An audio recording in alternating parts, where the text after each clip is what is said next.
mga nag-aabang po sa third and final Guess to Win promo question, konting intay lang dahil maya-maya ay pakikita po namin ang tanong. Kaya huwag po kayo maglilipat ha, para maabutan ninyo ang question at manalo kayo kahit nandyan po kayo sa bahay. Alright? Good luck! At ngayon, balik tayo sa game. Kanina po tinanong natin ang The Brainy Bunch.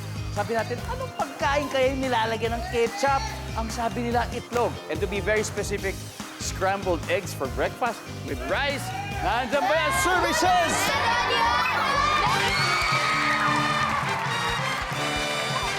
Oh yeah! Let's see kung ano pa yung dalawa. Everybody, number 5, please.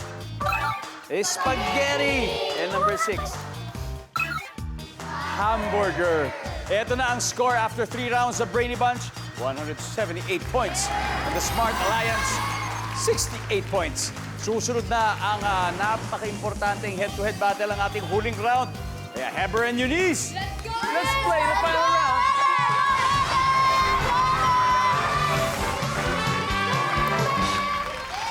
Triple points round. Kids, nag-survey kami ng 100 bata in the top 4 answers. Mabilis to ha. Top 4 na lang hinahanap natin, kids. Etong tanong, ano ang makikita sa school playground? Eunice. Blackboard. Blackboard. Hindi kasi narinig eh. Sinabi ko palang school, ganun ka na, pero may second word pa doon. Pero ang sabi ko kasi, ano makikita sa school playground? Ang sabi ni Eunice, blackboard. Obviously wala. Heber. Slide po. Slide. Services. Stop answer. Pass or play? Play. Okay, let's play the final round. Anong makikita, Athena, sa school playground? Siso po. Siso. Nandiyan ba, Siso? Kailan ka huling nagsiso? Nung bata pa po ako eh. Bata ka pa rin naman ngayon. I mean, nung mga 8 years old. Wow. Ano ba? Okay ba yung pakiramdam na nagsisiso? Yes po, para po nakaka-ano po siya, nakaka-relaxing po. Diba? Nakaka-relax. Kaya hindi mo mawawala sa mga playground yan eh. Pero may hinahanap pa tayong iba, Carl. Ano kaya makikita sa school playground? Ang mga tao. Siyempre, mga tao. Di ba yung mga naglalaro? Mga tao. Yes! Want to go, Sanjay? Yes! Ano pa makikita sa school playground for the win? Monkey bar po. Monkey bar! Okay. Kailangan malakas yung grip mo. Diba? Grip mo nga ako. Grip, grip. Grip, malakasan mo. Wow! Parang pwede yan. Monkey bar! Wala. Ever. One last. Ano kaya makikita sa school playground, Ever? Ano pa makikita? Oh, wala! Guys, this is your chance. Athena, kailangan mo mukha to. Kung hindi, makaka-steal sila. Mga laruan po. Mga laruan. Wala! Services. Wala! Exciting. Exciting. Isa na lang po ang hinahanap natin.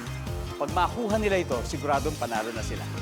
Pag nakuha ninyo. Alright? Pero kung hindi, automatic, kayo naman nanalo Brady Bunch. Eunice, ano ang makikita sa school playground? May chance ka sumagot ngayon. Kanina kasi. Swing! Parang talagang sigurado ka. Jeremiah, Swing din po. kailan ka huling sumakay sa swing? Ano po, nung 9 years old po ako. Talaga? Opo. Pero alam ko, huling beses ka naman sumayaw ng swing sa pelikulang Rewind. Di ba? Swing kaya sinayaw mo dun. Di ba? Ilan taon ka na ba, Jeremiah? 10 na po. Oh, so last year lang yun. Last year lang. Prince, Swing din po. swing din? Bakit kaya swing?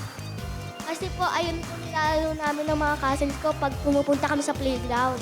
Daniela, isa na lang tamang sagot ang kailangan natin. Anong makikita sa school playground for the win?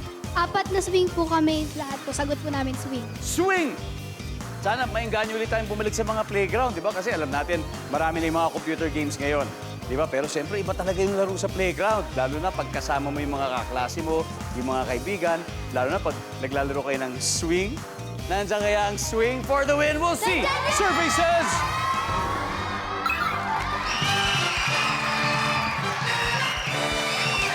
Wow! Ang ating final score, Smart Alliance, 365 points! Brady Bunch, 221. Wow, grabe, ang galing ninyo. Pero nakuha nila yon. Pero napakahusay na inyong pagsagot. Athena, thank you sa inyo. Carl, napakahusay, ha? Napakahusay. Sanjali, napakahusay. At siyempre, Ever, Palakpakan po natin sila dahil mag-uwi rin po sila ng 50,000 pesos. And, of course, Smart Alliance, congratulations. Alam nyo ba, meron na kayo 100,000 pesos? Okay, doblehin pa natin yung Daniela. Sino maglalaro sa ating Fast Money? Si Jeremiah po. And, Sarili ko na.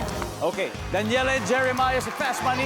Let's cheer for these cute kids sa Fast Money sa pagbabalik ng Family Feud. Anong sabi